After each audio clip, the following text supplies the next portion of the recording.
কবি সজীব সেনের কবিতা শহীদের শেষ ইচ্ছা। আশ্চর্য লোভ ছিল আমার, লোভ ছিল বেঁচে থাকবার, তবে মাথা উঁচু করে। অন্যায় অনিয়ম দাসত্বে মাথা নোয়াব না বলে আমি মিছিলে গিয়েছিলাম। তথাকথিত সমরাস্ত্রের নির্লজ্জ বুলেট আমার মাথায় আঘাত করে। মৃত্যুর সমুদ্র ঝড়ে আমি লাশ হলাম। হাসপাতালে পুলিশে টানাটানি হলো, নিথর দেহ আবারও রাজপথে এলো।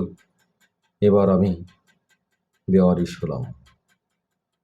লাশ ঘরে যখন পচে গলে যাচ্ছি, শহর জুড়ে কারফিউ, যেন গোরস্থানের নীরবতা। শ্মশান জ্বলছে যত্রতত্র, স্বপ্নগুলো আধারে মিলিয়ে যাচ্ছে, যেভাবে হারাচ্ছে বারুদের গন্ধ বাতাসে। রাষ্ট্র, রাজনীতি, অর্থনীতি, ইতিহাসে সব হিসেব মিলল, শুধু মিলল না লাশের হিসেব।